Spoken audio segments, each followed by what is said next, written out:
Hello everyone, आज start करेंगे हम अपना numerical portion fundamentals of mechanical engineering and mechatronics के यूनिट नंबर 1 में। ठीक है, इससे पहले हमने कुछ थ्योरी कवर करी हुई है। अब स्टार्ट करते हैं। सबसे पहला numerical, steel bar 1.5 metre long 50 mm wide and 20 mm thick is subjected to an axial tensile load of 120 kilo newton. तो हमें कुछ चीज़ें दी हुई हैं, कुछ पैरामीटर्स दिए हुए हैं। ठीक है, if the extension in length of the bar, extension होता है हमारा डेल्टा एल। ठीक है, जिसे हम that is 0.9 mm। Make calculation for the intensity of stress. Make calculation मतलब हमसे ये क्वांटिटीज पूछी गई, कौन कौन सी, intensity of stress, strain, modulus of elasticity of the bar material. तो हमेशा ध्यान रखिएगा, हमने यहाँ पे जो न्यूमेरिकल्स कवर करे हैं उनको सबको 3 स्टेप्स में डिवाइड करा हुआ है। 3 स्टेप्स में पहला स्टेप होगा जो गिवन डेटा होगा उसको लिखना, स्टेप 2 होगा जो जो चीज़ हमें डिटरमाइन करनी है, और स्टेप 3 होगा उसकी कैलकुलेशंस को करना। ठीक है, उसकी कैलकुलेशंस को परफॉर्म करना जो जो डिटरमाइन पैरामीटर्स पूछे गए हैं। ठीक है, स्टार्ट करते हैं स्टेप नंबर 1 के साथ। इसमें सबसे पहले हमने लिखा है गिवन डेटा, जिसमें हमारी लेंथ देखिए 1.5 मीटर है, ब्रेथ की वैल्यू 50 mm है, थिकनेस की वैल्यू 20 mm है, पी की वैल्यू 120 किलो न्यूटन है। अब ये पी क्या है? पी मैंने फोर्स को डिनोट करने के लिए एक सिंबल दिया हुआ है पी। जनरली ये पी या एफ के फॉर्म में बुक्स में रिप्रेजेंटेड होता है। डेल्टा एल की बात करें तो डेल्टा एल हमें दिया हुआ है 0.9 mm। ठीक है, दूसरा काम होता है जब आप स्टेप 1 में गिवन डेटा लिख रहे हैं उसको एसआई यूनिट्स में कन्वर्ट करिए। तो लेंथ तो हमारा एसआई यूनिट में है, मीटर में है, इसको भी मीटर में कन्वर्ट करा, दैट इज 15 × 10⁻³ मीटर। थिकनेस भी अगेन मीटर में कन्वर्ट होगा तो 10⁻³ से मल्टीप्लाई हो जाएगा, क्योंकि 1 mm में कितने मीटर होते हैं? 1/1000 मीटर, या ऐसे कह सकते हैं 0.001 mm, वो सॉरी मीटर, या 1 mm इक्वल्स टू 1/1000 मीटर्स। तीनों में से कोई भी बात आप कह सकते हैं। जस्ट आपको मल्टीप्लाई 10⁻³ से कर दीजिएगा, वो मीटर में कन्वर्ट हो जाएगा। इतना हो गया। अब आपको स्टेप 2 पे आना है। स्टेप 2 होता है हमारे डिटरमाइन, जो भी चीज़ हमें डिटरमाइन करनी है उसकी वैल्यू लिखना। स्ट्रेस उसका सिंबल बना दिया, स्ट्रेन उसका सिंबल, मॉडुलस ऑफ इलास्टिसिटी ई। अब ये सब हमने पैरामीटर्स कवर करेंगे हुए अपने पिछले वीडियोस में, जो आप हमारे प्लेलिस्ट सेक्शन में जाके चेकआउट कर सकते हैं। अगर आपको नहीं पता है तो it is very good. Let's move to the step number 3, that is the calculations part. सबसे पहले हमसे पूछा गया स्ट्रेस। तो स्ट्रेस होता है internal resistive force upon per unit area. ठीक है, ये हमने आपको एक छोटा सा ओवरव्यू दे दिया। न्यूटन्स पर मीटर स्क्वायर, ठीक है, इसकी डेफिनेशन हमने कवर करी हुई है, उसे ज़रूर देखिएगा क्योंकि वो 2 मार्क्स में बहुत आती है। ठीक है, सिग्मा हो गया हमारा स्ट्रेस, इंटरनल रेजिस्टिव फोर्स की वैल्यू आ जाएगी 120 × 10⁻³ ठीक है, सिंस वो किलो न्यूटन में था तो हमने न्यूटन में कन्वर्ट कर दिया है।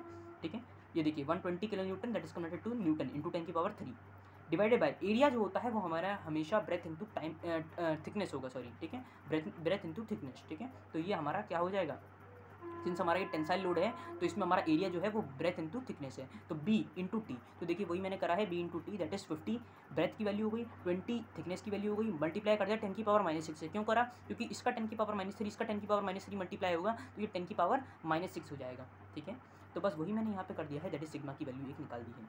ठीक है, सिग्मा की वैल्यू क्या आ गई हमारे पास 1.2 × 10⁸ न्यूटन पर मीटर स्क्वायर। ध्यान रखिएगा, आगे यूनिट्स जरूर मेंशन करिएगा क्योंकि इसके भी आपको 1 मार्क्स या 2 मार्क्स मिलते हैं। ठीक है, यूनिट्स नहीं मेंशन करेंगे तो मार्क्स कटेंगे, और वो भी अगर आप एक पैरामीटर पूछ रहे हैं। फॉर एग्जांपल अगर स्ट्रेस में आपने नहीं मेंशन करी तो उसके कट जाएंगे, मॉडुलस ऑफ इलास्टिसिटी में नहीं मेंशन करी तब भी कटेंगे। स्ट्रेन की तो कोई यूनिट होती ही नहीं है। ठीक है, तो कोई दिक्कत नहीं। नेक्स्ट है स्ट्रेन। स्ट्रेन कैसे निकालेंगे? स्ट्रेन का सिंबल होता है epsilon delta L by L. Delta L की हमने वैल्यू रख दी that is 0.9 mm, that is metre में कन्वर्ट करके का। एल की वैल्यू हमने 1.50 लिखी। ठीक है, metre again metre cancel out हो जाएगा, तो इसलिए इसकी कोई यूनिट नहीं होती है क्योंकि ऊपर नीचे दोनों में मीटर्स में डायमेंशन होती हैं, that is change in dimension upon original dimension.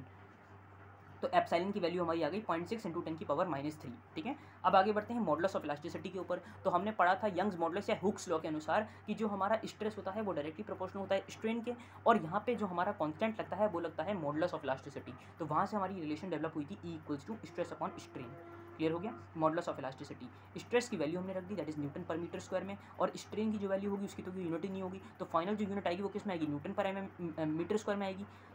तो इसको हमने डिवाइड कर दिया, आंसर आ गया 2 × 10⁻11 न्यूटन पर मीटर स्क्वायर। ये हमारी आ गई ई की वैल्यू। क्लियर हो गया? आई होप आपको ये क्वेश्चन क्लियर हो गया होगा। अब बढ़ते हैं नेक्स्ट क्वेश्चन की तरफ। अब देखिए नेक्स्ट क्वेश्चन है हमारा, a hollow right circular cylinder is made of cast iron and has an outside diameter of 75 mm। ध्यान रखिएगा कि आउटसाइड डायमीटर और इनसाइड डायमीटर में एक अलग तरीके से एरिया कैलकुलेट होता है, तो आपको ये ध्यान रखना है।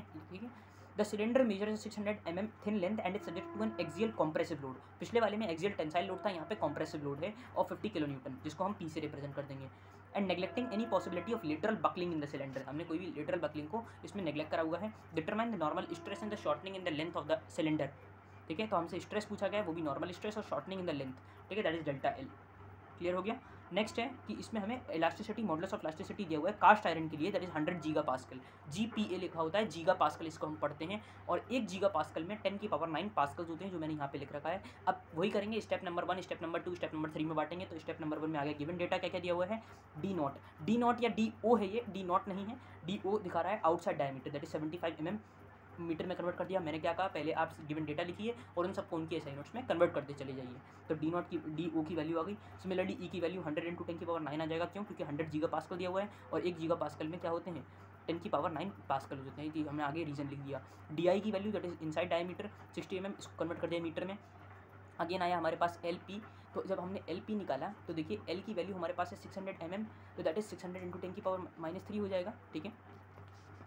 अब देखिए P की वैल्यू, दैट इज P हमने किसको डिनोट करा है, फोर्स को डिनोट करा है P से, ठीक है, दैट इज 50 kN। अगेन इसको कन्वर्ट कर दिया न्यूटन्स में। स्टेप 2 में क्या लिखेंगे, क्या क्या हमें डिटरमाइन करना है, तो डिटरमाइन करना है normal stress and shortening in length delta L।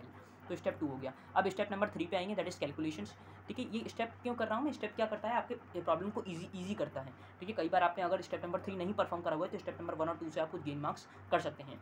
Calculations formula भी अगर आप लिखेंगे तो कहीं ना कहीं वो भी मार्क्स देगा। तो स्ट्रेस क्या होता है, सिग्मा IRF मैंने वही शॉर्ट यूनिट लिख दिया, इंटरनल रेजिस्टिव फोर्स। आप एग्जाम में पूरा लिखेंगे, इंटरनल रेजिस्टिव फोर्स, ठीक है, डिवाइड बाय एरिया, यूनिट आगे लगा दीजिएगा, वो लास्ट में लगा दीजिए, ठीक है। IRF की वैल्यू कितनी है हमारे पास, 50 kN, दैट इज हमने इसको न्यूटन में रख दिया। एरिया की वैल्यू ध्यान रखिएगा π/4 r²। अब देखिए यह कहाँ से आया है, π/4 d0²। तो आपको पता है कि एरिया का फॉर्मूला फॉर एनी मटीरियल जिसमें कुछ इस तरीके से हो कि कुछ इसका इनसाइड रेडियस हो और कुछ इसकी आउटर रेडियस हो, ठीक है। तो इसका फॉर्मूला क्या होता था, πr1, मान लीजिए R2 बड़ी है और R1 अंदर की रेडियस है, तो R2² - R1² ये होता था। बस हमने R को रिप्लेस करा है किससे, D से।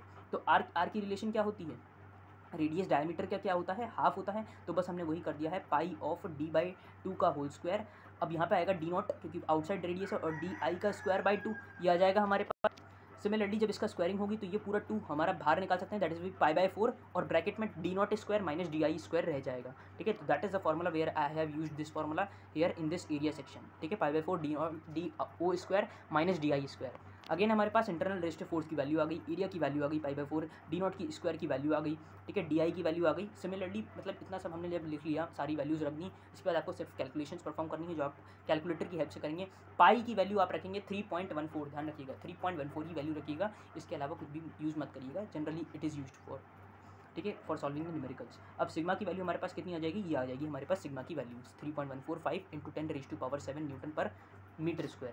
अब देखिए सेकंड पैरामीटर जो हमें निकालना था वो था हमारा shortening in length, that is delta L। अब देखिए सबसे पहले हमें डेल्टा L हम डायरेक्टली नहीं निकाल सकते हैं यहाँ पे, क्यों, क्योंकि हमें स्ट्रेन नहीं दिया हुआ है। क्यों, क्योंकि हमें स्ट्रेन नहीं दिया हुआ है। तो स्ट्रेन कैसे निकालेंगे, हम स्ट्रेन निकालेंगे वही वाले फॉर्मूले से, दैट इज मैंने अभी डिस्कस करा पिछले सवाल में, epsilon equals to sigma by stress. कहाँ से आया, तो वो भी मैंने उसमें बता दिया कि हुक्स लॉ से आया ये formula, epsilon equals to sigma by E, that is stress, ठीक है। तो सिग्मा की वैल्यू हमने रख दी, सिग्मा की वैल्यू रख दी है, स्ट्रेस की वैल्यू ई की वैल्यू रख दी है। सिग्मा ई स्ट्रेस मतलब इसके मैंने डिनोशन लिख दिया है कि सिग्मा को हम स्ट्रेस बोलते हैं, तो ये इसका डिनोशन है, ठीक है। तो इसकी हमने वैल्यू रख दी, ई की वैल्यू रख दी हमने पास्कल्स में, दैट इज पास्कल को और क्या कहते हैं, Nm/m² कहते हैं। भाई पास्कल किसकी यूनिट होती है, प्रेशर की होती है। तो प्रेशर को हम क्या लिखते थे, एक तरीके से भाई यहाँ पे जो हमारा गीगा पास्कल में दिया हुआ है तो वो गीगा पास्कल है क्या, गीगा पास्कल मतलब गीगा का मल्टीप्लाई है एक तरीके से पास्कल के साथ। तो पास्कल क्या है, पास्कल यूनिट होती है प्रेशर की, और प्रेशर क्या होता है, Nm/m² में होता है। कैसे पता, क्योंकि प्रेशर का फॉर्मूला क्या होता है, फोर्स पर यूनिट एरिया, तो फोर्स की यूनिट Nm/m², ठीक है। तो इसलिए हमने इसको भी Nm/m² आएगी। तो एप्सिलॉन की वैल्यू आ गई हमारे पास, ऊपर का Nm/m², इसका भी Nm/m² कट गया, तो हमारे पास एप्सिलॉन की वैल्यू कितनी आ गई, 3.145 × 10⁻⁻⁴, क्योंकि दोनों की यूनिट्स क्या होती है Nm/m²। तो एप्सिलॉन की वैल्यू क्या आ गई, सही आ गई, मतलब एक तरह की यूनिट भी नहीं आ रही और हमने सही कैलकुलेशन परफॉर्म करी है। अब हम निकालेंगे डेल्टा L। तो डेल्टा L क्या होता है, डेल्टा L होता है हमारा स्ट्रेन इनटू L। तो पहले हमने क्या निकाला, पहले हमने स्ट्रेन निकाला कि तभी तो डेल्टा L निकालेंगे क्योंकि L तो दिया हुआ था। अब हमने डेल्टा L से क्या निकाला, डेल्टा L निकाला स्ट्रेन इनटू L करके। तो स्ट्रेन की वैल्यू हमने यहाँ से यूज़ करी है, L की वैल्यू हमें दी हुई थी, मीटर में लिखा, तो जो आंसर आया वो हमारा आया 0.18 mm नहीं आएगा, ये मैंने कंफ्यूज करने के लिए आपको लिखा था, ठीक है। तो डेल्टा L की वैल्यू किस में आएगी, मीटर में आएगी। क्यों, क्योंकि हमारा जो लास्ट में ये जो वैल्यू हमने यूज़ करी है, देखिए स्ट्रेन की तो कोई यूनिट नहीं है, L की यूनिट है कितनी, मीटर, इसकी हमने मीटर की यूनिट यूज़ करी है 10⁻⁻3, तो आंसर किस में आएगा 0.18 मीटर। क्लियर हो गया। तो ये है आज के लिए, हम इतना ही रखते हैं। इसमें कोई भी डाउट आया हो तो आप हमें कमेंट सेक्शन में पूछ सकते हैं। वैसे बहुत ही ईजी क्वेश्चंस थे और मैंने बिल्कुल कंसेप्ट के साथ बताया हुआ है, स्टेप्स में डिवाइड करा हुआ है। इसके बाद भी अगर आपको कोई प्रॉब्लम लगती है तो आप कमेंट सेक्शन में पूछ सकते हैं। आज के लिए इतना ही रखते हैं। Thanks for watching, have a nice day.